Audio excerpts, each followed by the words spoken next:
Bonjour à tous, bienvenue dans Pour mieux comprendre. Aujourd'hui, nous allons nous intéresser au nouveau réseau Car West. Pour cela, nous accueillons Monsieur Fabien Cocâtre et Madame Françoise Lambert. Bonjour à vous. Bonjour. Bonjour. Dans un premier temps, est-ce que vous pourriez vous présenter, s'il vous plaît, Madame Lambert, je vous en prie. Alors, je suis Françoise Lambert, vice-présidente du DCO, en charge de la mobilité et des transports. Et Fabien Cocâtre, directeur de la mobilité et des transports. Merci. Alors, beaucoup d'améliorations sont prévues pour 2019 sur le réseau Car West. Pourriez-vous nous dire justement quelles sont ces améliorations ? Alors, les premières améliorations visibles, on va dire, ça va être des bus plus grands, avec beaucoup plus de place à l'intérieur. Donc, en fait, les voyageurs vont avoir beaucoup plus de place, donc on va éviter que les gens restent à terre. Donc ça va être ce qui va se voir tout de suite. Ensuite, une modernisation des services. Donc, à savoir que dorénavant, on va pouvoir acheter ces types de transport en restant calé dans son fauteuil le soir, puisqu'on va pouvoir le faire sur Internet. Donc ça, c'est un changement qui est quand même important. Et puis, les titres de transport ne seront plus forcément des titres papier, mais on va pouvoir avoir des cartes dites sans contact, voire utiliser son téléphone portable. D'accord, donc beaucoup de technologies, Beaucoup de nouvelles technologies et on ne fait qu'aller dans le sens de l'évolution de la société, donc c'est extrêmement important. Puis quand on modernise le réseau, on pense surtout à nos jeunes, à toute la nouvelle génération qui utilise de plus en plus leur téléphone portable, par exemple. Monsieur Cocâtre, ces nouveaux services, qu'est-ce qu'ils vont apporter aux usagers ? En fait, c'est l'ensemble de la chaîne de déplacement qui sera améliorée, avec plein de nouveautés, depuis la préparation du déplacement, avec notamment le calculateur d'itinéraire dont on parlait, c'est-à-dire qu'un usager, pour aller d'un point A à un point B, pourra savoir quel trajet, quelle ligne, même en correspondance. L'achat du titre de transport avec des boutiques en ligne qui permettront d'acheter des titres, et aussi le M-Ticket, qui est la possibilité d'utiliser son téléphone portable pour voyager. C'est-à-dire qu'avec son téléphone portable, on peut acheter un titre et le présenter pour valider. L'information en temps réel également, qui est une grande nouveauté, qui permettra d'avoir des informations sur l'horaire précis du prochain bus qui passera. Ces informations-là seront disponibles sur Internet, sur l'application smartphone, et également même directement depuis l'arrêt de bus. C'est-à-dire que l'usager pourra flasher un code qui est sur l'arrêt de bus, et du coup connaître l'horaire du prochain bus à cet arrêt-là. Et puis la validation du titre dans le véhicule, donc ça c'est la billettique, avec une carte électronique sans contact qui permet d'héberger des titres de transport qu'on recharge, des abonnements, également des tickets papier qui continueront d'exister bien sûr, et puis le M-Ticket dont j'ai parlé, donc l'utilisation du smartphone en fait pour voyager et pour valider. Donc en fait c'est l'ensemble du trajet, du déplacement qui est amélioré, simplifié, modernisé. Et qu'est-ce qui a amené en fait les élus du TCO à améliorer le réseau Car West ? Est-ce que c'était une demande des usagers ? Alors bien sûr, c'était une demande forte des usagers et puis de toute façon, il faut toujours se remettre en question et améliorer les services publics.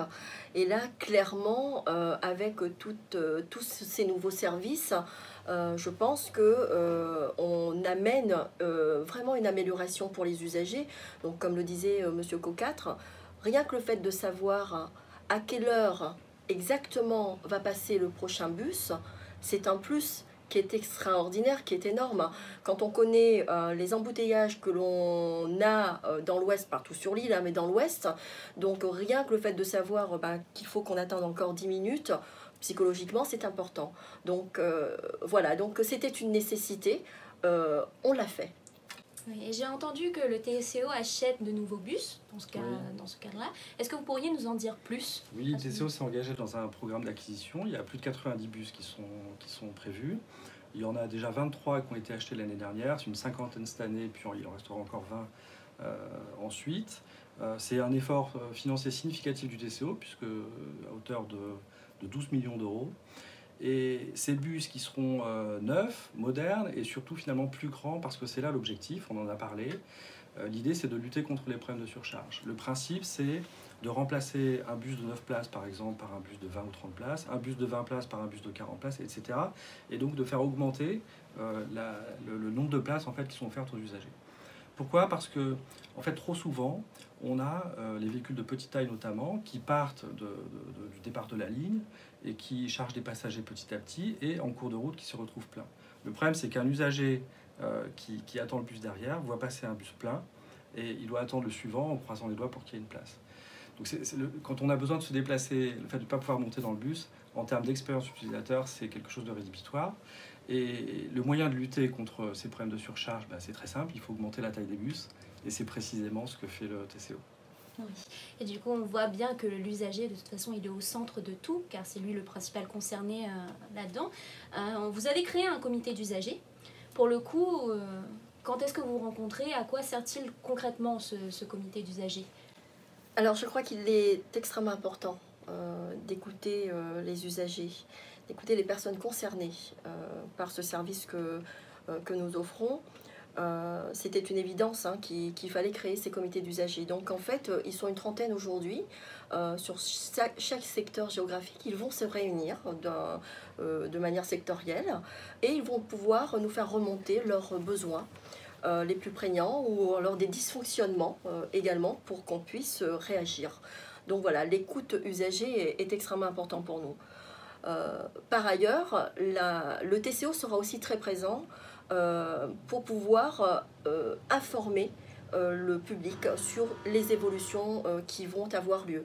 Donc avant, pendant, mais aussi après pour essayer donc de prendre un peu la température. On a vu également que vous aviez fait une conférence de presse pour annoncer ce nouveau réseau Car West. À partir de quand ces changements vont-ils opérer? Est-ce que vous pourriez nous parler un petit peu du calendrier de mise en œuvre? Dès le mois de juillet, le nouveau site internet sera mis en ligne. Donc aux nouvelles couleurs, plus ergonomique, plus intuitif, et puis il intégrera le calculateur d'itinéraire. Au mois d'août, tout début août, la nouvelle billettique sera mise en place, avec parallèlement la boutique en ligne qui permettra d'acheter les titres de transport, et puis l'outil M-Ticket dont on a parlé, donc le téléphone à utiliser comme titre de transport. Et puis viendront ensuite l'application mobile sur smartphone, et puis l'information en temps réel, donc depuis le site internet, depuis l'application mobile et depuis les arrêts de bus, en flashant directement des QR codes. L'offre de transport et donc les changements sur les lignes, les nouveaux bus, c'est programmé pour le mois de novembre, le 4 novembre précisément. Et évidemment, on reviendra avant avec une campagne d'information pour bien expliquer aux usagers les améliorations sur chacune des lignes. Nous approchons de la fin de cette émission, alors dernière question pour tous les deux. Si vous aviez un seul message à faire passer aux usagers, ce serait quoi? Madame Lambert, je vous en prie. Alors moi je dirais qu'il n'y a plus aucune raison de ne pas prendre le bus. D'autant plus qu'aujourd'hui les outils existent pour pouvoir acheter un titre de transport depuis son canapé, de savoir exactement à quelle heure le prochain bus va passer, mais aussi de savoir quel est le temps de trajet que l'on va avoir. Si je dois me rendre à Saint-Denis aujourd'hui, je peux savoir exactement depuis chez moi le temps de marche à pied que je vais avoir jusqu'à la prochaine station, quel bus, à quelle station je dois m'arrêter donc pour quitter le réseau Car West pour aller prendre le réseau Car Jaune, et du Car Jaune, qu'est-ce que je dois prendre comme bus dans le réseau Citalis.